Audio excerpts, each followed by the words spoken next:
Welcome to JK news 9.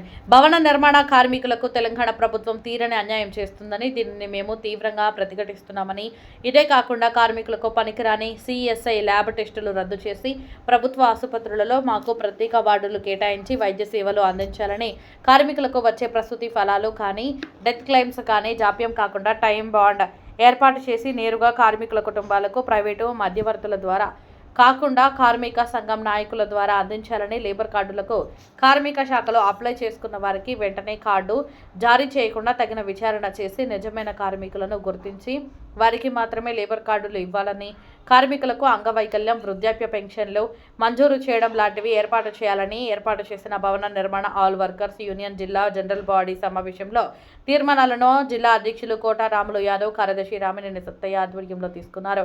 ఈ యొక్క కార్యక్రమంలో ఉపాధ్యక్షులు ఆది మధుసూదన్ రావు, సహాయ కార్యదర్శి కోమాకుల కైలాసం, బీఆర్టీయూ నాయకుడు ఆకుల మల్లేశం, కార్యవర్గ సభ్యులు ఇరుకుల్ల బాబు, పొత్తూరు సురేష్, గన్నవరం మల్లేశం తదితరులు పాల్గొన్నారు. మన కార్మిక భవన నిర్మాణ ఆల్ వర్కర్స్ యూనియన్ ముఖ్య కార్యకర్తల సమావేశానికి కార్యవర్గానికి విద్యను తెలియజేస్తూ మేము ప్రభుత్వాన్ని కానీ కార్మిక శాఖను కానీ ఒకేటే డిమాండ్ చేస్తున్నాం. తెలంగాణ ప్రభుత్వం కానీ కార్మిక శాఖ కానీ కార్మికులకు తీరని అన్యాయం చేస్తుంది. దాన్ని ప్రతిఘటిస్తూ దాన్ని విరమించుకోవాలని చెప్పి మా యూనియన్ తరఫున తెలియజేస్తున్నాం. అట్లాగే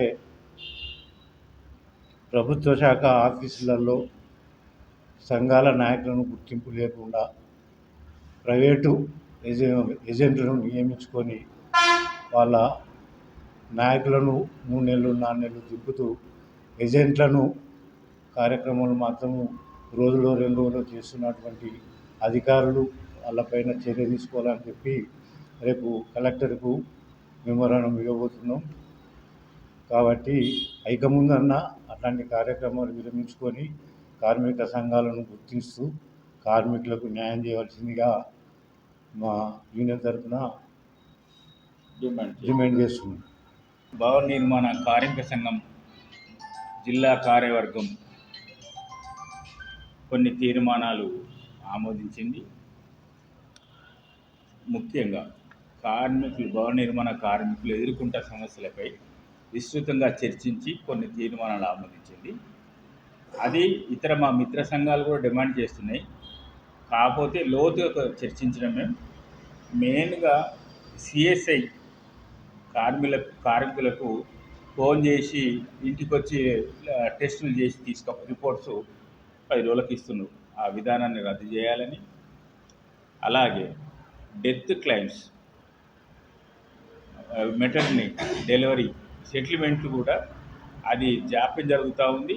అధికారుల అలసత్వం మూలాన నష్టం జరుగుతుంది బెనిఫిషరీస్. అధికారులు అనుకుంటేనే సెటిల్మెంట్ అవుతుంది, లేకపోతే కాదు. దాన్ని త్వరగా చేయాలని ఒక టైం బాండ్ పెట్టాలి. ఏదైనా ప్రతి దాని లేబర్ కార్డు కూడా 3 నెలలు 6 నెలలు, ఇవాళ మీ ద్వారా రిజిస్టర్ చేసుకుంటే 3 నెలలు 6 నెలలు, ఏ దానికి టైం పాబంది లేదు. ఏ గవర్నమెంట్ ఆఫీసులలో కానీ ఓ అప్లికేషన్ స్వీకరిస్తే 15 రోజులు 20 రోజులు 40 రోజులు డిసైడ్ చేస్తారు వాళ్ళు.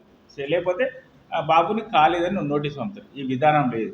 అంతా మన రాజుల పద్ధతి. వెనకట రాజు ఇష్టమైతే ఇస్తారు, లేకపోతే లేదు. ఆ స్థితి లేబర్ డిపార్ట్మెంట్లో కొనసాగుతోంది. రాష్ట్ర ప్రభుత్వం కూడా దానికి వాళ్ళకు వత్తాసు పలుకుతూ ఉంది. సిఐసిఐ టెస్టుల కోసం ఒక ప్రైవేట్ సంస్థకి ఇచ్చారు. గవర్నమెంట్లో ఒక వార్డు ఏర్పాటు చేసి టెస్టులు చేస్తే నష్టమేముంది? ఈ కమిషన్ పేర ఆయనకి 1000 కోట్ల రూపాయలు ఇవ్వాలి, అలా కమిషన్ దొబ్బాలి. అధికారి మంత్రికి సంబంధించిన శాఖలు, బ్రోకర్ వ్యవస్థ నిర్మాణమై ఉంది. వాళ్ళ కమిషన్ల కోసం తప్ప భవన నిర్మాణ కార్మికుల మీద ఎలాంటి ప్రేమ లేదు. నిజంగా ప్రేమ ఉంటే సివిల్ హాస్పిటల్లో ఒక వార్డు కేటాయించండి, ల్యాబ్ టెస్టులకు ఒక డాక్టర్ కేటాయించండి, ఒక నర్సుని కేటాయించండి, ఒక స్టాఫ్ని ఇవ్వండి. ఉంది కదా, బొచ్చడి వాళ్ళు ఉన్నాయి. అలా ఏ వాళ్ళు పనికి రాకుండా బొచ్చడి రూమ్లు స్టోర్ రూమ్లకు యూజ్ చేస్తూ ఉన్నారు. నేను ఒకటే డిమాండ్ చేస్తున్నా రాష్ట్ర ప్రభుత్వాన్ని, నిజంగా మీకు భవన నిర్మాణ కార్మికుల మీద ప్రేమ ఉంటే వెంటనే వార్డు ఏర్పాటు చేయాలని మేము డిమాండ్ చేస్తూ ఉన్నాం ఈ రాష్ట్ర ప్రభుత్వాన్ని. అలాగే కలెక్టర్ గారికి కూడా ఒక వినతి పత్రంతో రాష్ట్ర వ్యాప్తంగా కూడా మేము మూమెంట్ చేస్తూ సీఎం దృష్టికి తీసుకుపోయే విధంగా ప్రయత్నం చేస్తాం. ఆయన తెలియకుండా ఏం జరుగుతుందని కాదు, మొన్న ఆయన బంధువుకే ఇచ్చారు సిఎస్ఐది సెటిల్మెంట్ కోసం. నేను ఏమంటున్నా, రాష్ట్ర ప్రభుత్వం చిత్తశుద్ధి వేరే ఏం చేసుకుంటారో ఏమో కానీ నిత్యం కష్టపడి తమ రక్త మాంసాలను చెమటగా మార్చి నిర్మాణం వైపు దూసుకెళ్తున్న రంగం మీద బతుకున్న భవన నిర్మాణ కార్మికుల మీద పొట్టగొట్టడం అనేది కరెక్ట్ కాదు. ఒకటి ఏంటంటే మేము డిమాండ్ చేస్తూ ఉన్నాం, డెలివరీ, డెత్, టైం బాండ్ ఖచ్చితంగా పెట్టాలి. అప్లికేషన్ పెట్టుకున్న ప్రతి ఒక్కరికి రిసిట్ ఇవ్వాలి. రిసిట్ ఇచ్చిన నాటి నుంచి 45 డేస్లో సెటిల్మెంట్ చేయకపోతే ఆ అధికారిపై ఏం చర్యలు తీసుకుంటారో మీరు చెప్పండి అని చెప్పేసి డిమాండ్ చేస్తూ ఉన్నాం. ఒకటి సిఎస్ఐ మాత్రం వెంటనే రద్దు చేయాలి.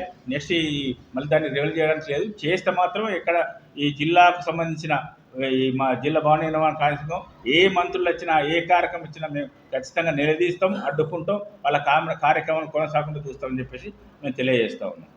ముఖ్యంగా ఏంటంటే ఈ భవన నిర్మాణ కార్మికులు నిత్యం చేయాడితేనే డొక్క నిండే పరిస్థితి.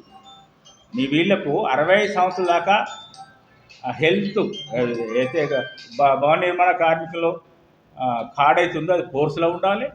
65 సంవత్సరాల తర్వాత అతనికి 10,000 రూపాయలు పెన్షన్ ఇవ్వాలి. మేము డిమాండ్ చేస్తూ ఉన్నాం. 10,000 పెన్షను 65 దాకా ఉండి 66లో ఎంటర్ అయిందంటే పెన్షన్ స్టార్ట్ చేయాలి. 65 వరకు అతనికి యాక్సిడెంటల్ కానీ, న్యాచురల్ డెత్ కానీ, న్యాచురల్ డెత్ అయితే 5 లక్షలు ఇస్తూ ఉన్నారు, యాక్సిడెంట్ అయితే 10 లక్షలు ఇస్తూ ఉన్నారు. దాన్ని యథావిధిగా 60 సంవత్సరాల దాకా కొనసాగించాలని చెప్పేసి మా భవన నిర్మాణ కార్మిక సంఘం తరఫున డిమాండ్ చేస్తూ ఉన్నాం. ఈ వీడియో మీకు నచ్చినట్లయితే లైక్ బటన్ క్లిక్ చేయండి. మరిన్ని వీడియోలను పొందడానికి దయచేసి సబ్స్క్రైబ్ చేయండి.